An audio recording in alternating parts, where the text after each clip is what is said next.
नमस्कार शेतकरी बांधवांनो, पेरूचं 17वे मार्गदर्शन शिबिर याच्यामध्ये सगळ्यात महत्त्वाचा विषय पेरूची विक्री आपण कशी करायची।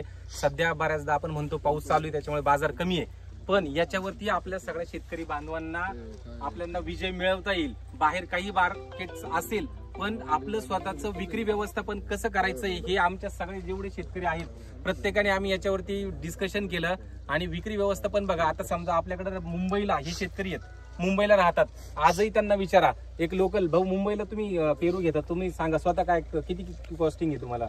सर आम्ही जर पेरू घ्यायचा विषय आला तर 180 रुपये किलो आम्हाला। किती दिवसापूर्वीचा विषय सांगा मला? 8 दिवसापूर्वी आलो मी गावाकडे, इकडे तिथं खाऊन आलो 180 ने, इथं आलो हायकोर्टाच्या तिथं काम करता। 180 रुपये, 180 पण जाऊ द्या, 150 जाऊ द्या, 130 रुपये किलोने आजही ग्राहक सगळीकडे पेरू खातोय। लक्षात असू द्या, म्हणजे काय ग्राहक आणि शेतकरी या दोघांच्या मधला जो दुवा आहे तो काय करतोय, बऱ्यापैकी सगळ्यात जास्त नफा म्हणजे दिल्ली वगैरे इकडे पाण्याचे काही प्रॉब्लेम आहेत, म्हणजे पाऊस चालू आहे कंटिन्युअसली।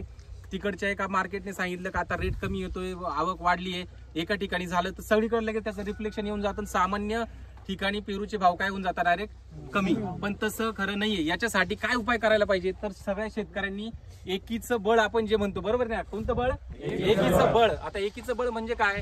मुंबई सारख्या ठिकाणी अख्ख्या महाराष्ट्रातला किती पेरू विकू शकतो आपण, पण त्याच्यासाठी करायचं काय आपल्याला की जे मुंबईसाठी, आता हे आपले शेतकरी मुंबईत पण राहतात, हे जे तरुण वर्ग आहे प्रत्येकाने जाणं, 10 जणांचा ग्रुप आहे, 15 जणांचा ग्रुप आहे, 20 जणांचा ग्रुप आहे, त्याने तिथं मुंबईमध्ये जाणं, वेगवेगळ्या ठिकाणी बघणं, एखादा 2 दिवस जाऊ द्या तुमचा, तिथल्या असणाऱ्या जे फळ विक्रेते त्यांना भेटा, त्यांना सांगा आम्ही शेतकरी आहोत, आम्ही ठराविक तुम्हाला एवढे माल आणून देतो।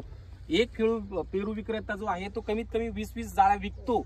असे आपल्याला 10 म्हणजे तुम्ही बघा लाखो विक्रेते आहेत, तुम्हाला प्रत्येक टीमला फक्त 50 लोक शोधायचे आहेत आणि तुम्ही इकडे आल्यानंतर तुम्ही तुमचे स्वतःचे 3-3, 4-4, 5-5 टन माल दररोजचा तुम्ही घेऊन, मग तिथं व्यापारी आलेले नाही, शेतकरी आणि डायरेक्ट जो विक्रेता आहे तिथपर्यंत, म्हणजे तुम्ही त्या विक्रेत्याला आजही बाहेर कमी रेट चालू आहे तर तुम्ही त्या विक्रेत्याला किती रुपयाने देऊ शकता माल?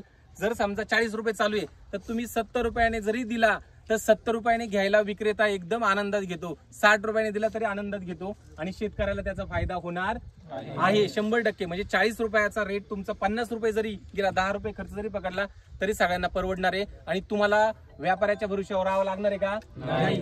पर्याय क्रमांक 2 म्हणजे काही ठिकाणी आता असे फार्मर प्रोड्युसर कंपनी सारखं आपण जे म्हणतो, म्हणजे सरांनी सांगितलं सर कृषी अधिकारी आहे, सर ते उदाहरण तुम्ही सांगा, म्हणजे कसं काय शेतकरी काय करू शकता किंवा काय नाही ते एक सांगा। आज आपण बघतो की जे आता समजा किरकोळ जे समजा खरेदीदार आहे, शेवटी जो ग्राहक आहे, बरोबर ना, आणि जो शेतकरी माल उत्पादन करतो याच्यामध्ये किमान 2 ते 3 याचा पटीचा फरक आहे, बरोबर ना।